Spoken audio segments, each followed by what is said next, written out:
Atlus is known for having a hell of a lot of obscure RPGs on several different platforms, but today I'm gonna show you what I consider to be the best hidden gems published by this amazing company. And just to clarify, no only in Japan games, only ones that were released outside of Japan. So let's begin!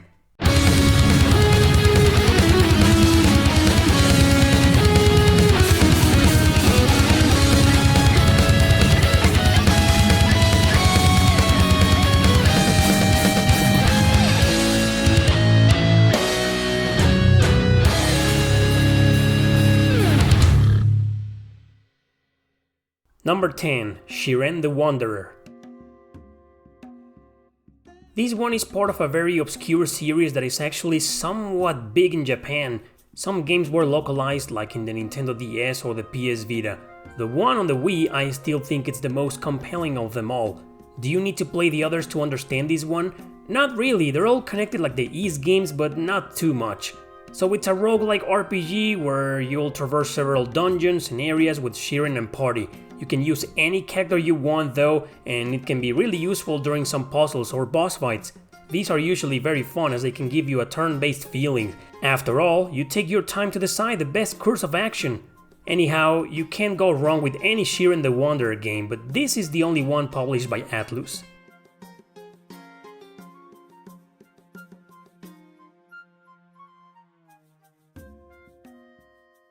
Number 9. Tears to Tiara 2, Heir of the Overlord. It's a sequel to an only in Japan game, but thankfully it's unrelated, so this one stands alone. It takes place in the same universe but with new story and characters. It follows a slave to the Empire who's actually hiding, as he is the true heir of the legendary Barca family. Upon a chance encounter with a so-called goddess, they join forces to fight the Empire. It's a grid-based strategy RPG, but be warned, it's also a visual novel. There will be tons of reading sometimes, but there's still a lot of gameplay involved. A lot of anime tropes are there, but the main plot is serious and can get somewhat dark quite often. Battles will take place on maps with a limited amount of characters. It's great, but it isn't outstanding. However, small features make it way more fun, like Camille transforming into an overpowered demon, or your friggin' elephant carrier fighting alongside of you. Overall, it's a pretty good game with compelling battles and solid challenge.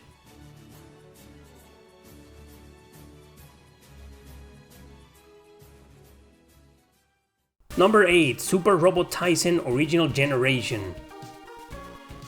So there's two games here, but I've barely touched the second one, so I can only vouch for the first. There's little to no point in playing it though, as it is a direct sequel to it, so you have to play the first one first. Two main characters with different stories and maps await you. Eventually though, parties will merge and act as one. Story follows a war between several organizations because they can't make up their mind on how to stop an evil alien invasion.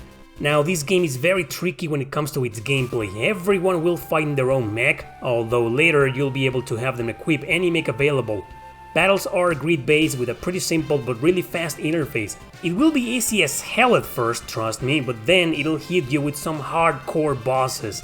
These difficulty spikes can be avoided if you know what weapons to train, level up, and use. I'll be honest, I messed up my walkthrough even though I got pretty far into it. All because I didn't pay proper attention to the weapon system. Make sure you do, so you can have the full experience of these two criminally overlooked RPGs.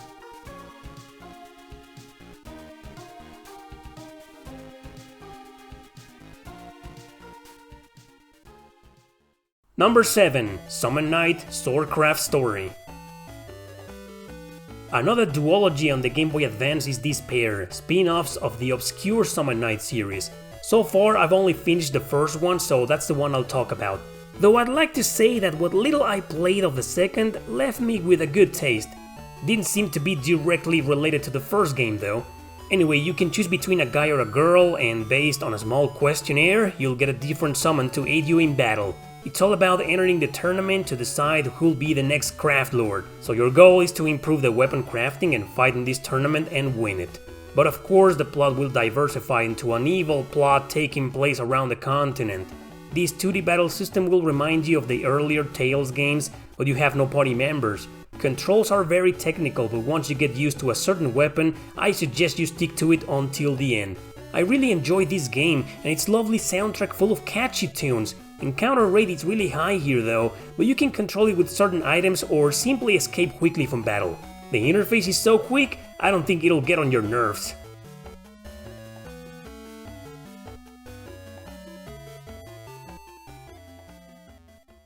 Number 6. Super Robot Tyson Original Saga Endless Frontier. Yeah, it's part of the same series as those two GBA titles, but 100% unrelated to them. This is another saga, like its title implies, and another story.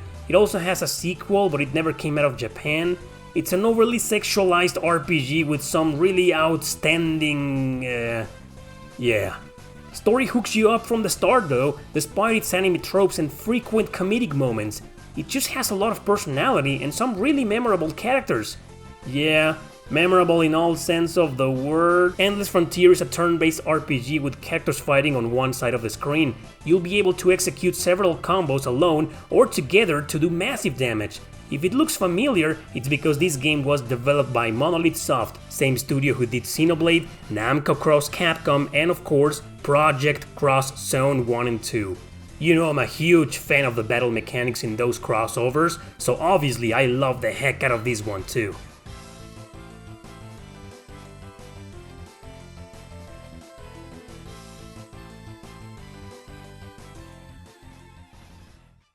Number 5. Magna Carta Tears of Blood. This game is actually a sequel to an only in Japan PC game starring the same main character. You don't need to play it to understand this one though, as it merely focuses on another conflict.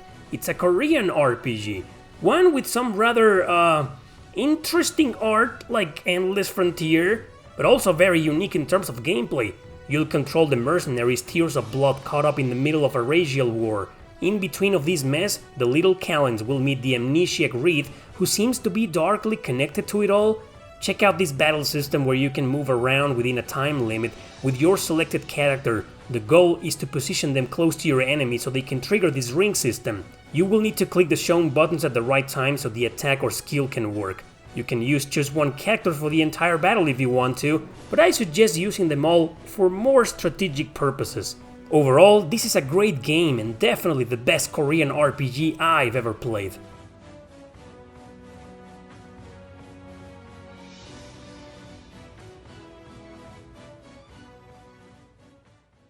Number 4. Cardia, the Word of Fate.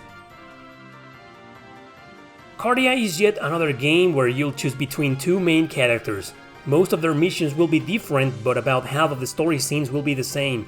To get a full playthrough though, you'll need to play as both, but don't worry as each story is somewhat short. Plus the plot and dialogues are extremely good here, so chances are you'll definitely do both. Art style is by Yoshitaka Amano, as you've probably already noticed. The battle system is plain and simple turn-based on grids, but relying on cards for all types of spells. They can do all sorts of things and some can even do massive damage. You can also summon monsters to fight by your side, and they can be pretty useful sometimes. Cardia not only is one of the best hidden gems on the PS1, but also one of the best ones published by Atlus.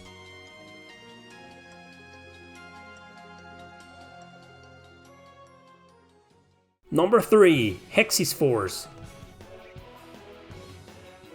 We aren't done yet with games where you choose between two characters. This one has Levant and Cecilia. No, you don't need to play both here, and you'll still get the good ending if you only do one, but the true ending though, you get the idea. Both characters will take on different sides of the story with completely different missions, dungeons, subplots, and even boss fights. Like in Magna Carta, characters are trapped in a war between the races, one where even monsters are invading, so each one will try to put a stop to it in their own way, Levant focusing on the war and Cecilia on the monsters. I really like the combat in this game. It's played in turns, but you can use different formations on grids to strategize better. You'll have to use the regular skills and abilities until you have enough points to cast the big ones. It's fluid, fast-paced, and very entertaining, making random encounters less tedious. Great game, even among the best ones out there on the PSP.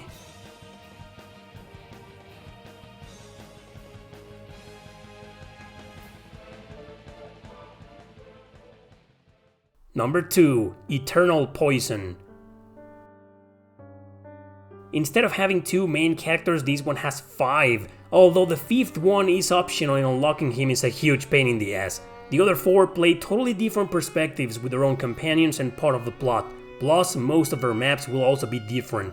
They are all trapped in a quest connected to finding the eternal poison, and of course each one is on it for different reasons. The gothic art style in this game isn't just for show, as the story can be very dark and mature quite often. It's fun analyzing the various relationships going from treachery to even betrayal. Maps will put your characters on grids. You will always control the main characters of a specific route, plus recruitable monsters or mercenaries in town. In battle, each character will have different abilities and weaknesses to a specific element or type of attack.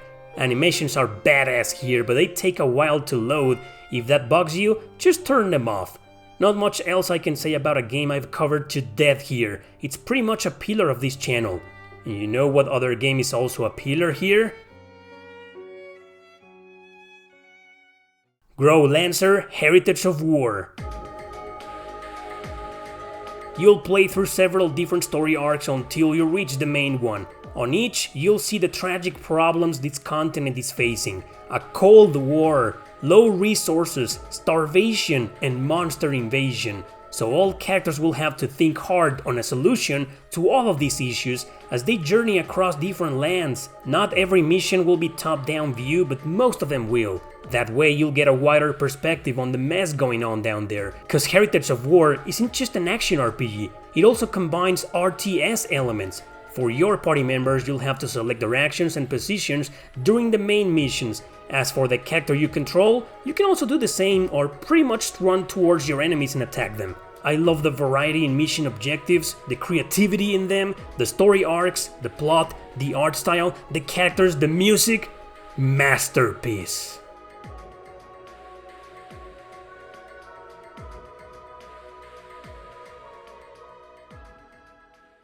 You're probably surprised to see that this or that game wasn't on this list considering I'm a huge fan.